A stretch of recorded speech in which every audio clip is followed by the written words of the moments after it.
So for part one of this video, good news, you're all going to be spared having to look at me, and you're just going to be able to sort of focus on the Viva Analog itself.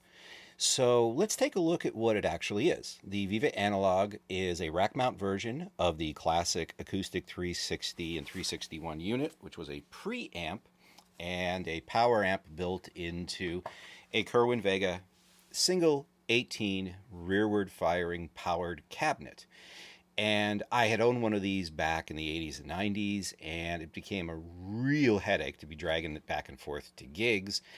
I endured it because it had a great sound, and then when I slowed down my gigging schedule, and went off to school and all that good stuff, I ended up selling it because I had to have unimportant things like electricity, food, and shelter. But I always missed having one, so when I saw this Viva Analog unit, I noticed that there was a rack mount option available. He also makes a pedal mount, as do a couple of other builders that are that classic 360 design, but I really do prefer the rack because it's just easier to manipulate and control.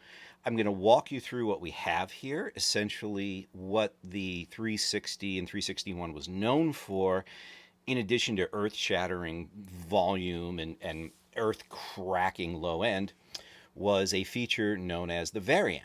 And I'll sort of walk you through what the Variamp did and how it worked, and then we'll do, in the second part of this video, run through with a series of basses. But much like the original 360 head, we have a volume control, a treble control, and a bass control. Very, very basic. We also have a bright switch, and you can engage or disengage. We have the Variamp, and we have a built-in fuzz effect.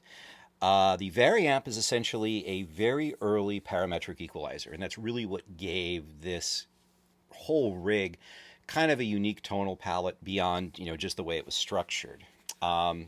This one I like also because it's a bit different from the pedal mount version, and it's one of the things I did not like about the original 360 is originally the Variamp on the 360 was set up with sort of a 5-band sweep. Now, when I say band, I don't mean like a frequency band and an equalizer. This is a parametric, but essentially it had sort of 5 frequencies. And you'd click it, and it would be at 50 hertz, very low, 100 hertz, kind of sort of low, 200 hertz, which is really kind of getting into the sweet spot of the mid range, 400 hertz, and then up to 800 hertz. And the way the Variamp would work is you would lock it into one of those 5, and the pedal still works that way.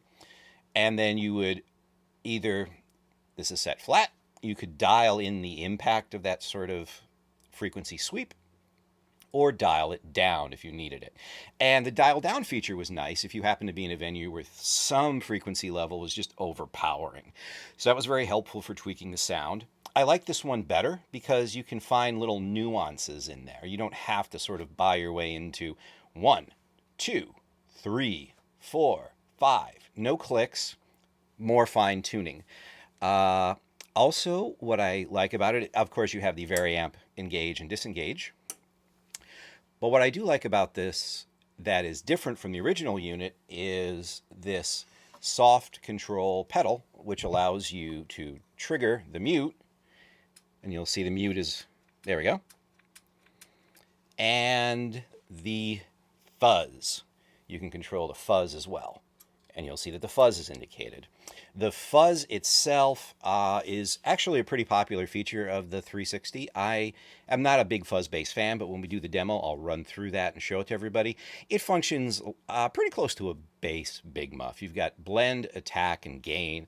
I usually keep it sort of set in here, but you'll get to hear what the fuzz sounds like. And I think this is a really, really, really solid build. I mean, the quality's really good. I've never had any issues with this, and I've had this for quite a while. So stay tuned. We're going to go through a longer video of running this through 3 different basses, playing in 3 or 4 different styles, just to kind of give you a sense of the entire process. And I'm going to use the Carvin amp, the BX on top. That's going to be the power amp for this because, as I said, this is a preamp. At some point, I'm going to do a video on this vintage bass FX rack unit from Peavey also. So stay tuned for that. But I think you're going to like the 360. If you really, really, really like that tone, this rack unit does a great job of that. But stay tuned and let me know what you think in part two. Thanks very much. This is BC from BC's Offbeat Bass Gear.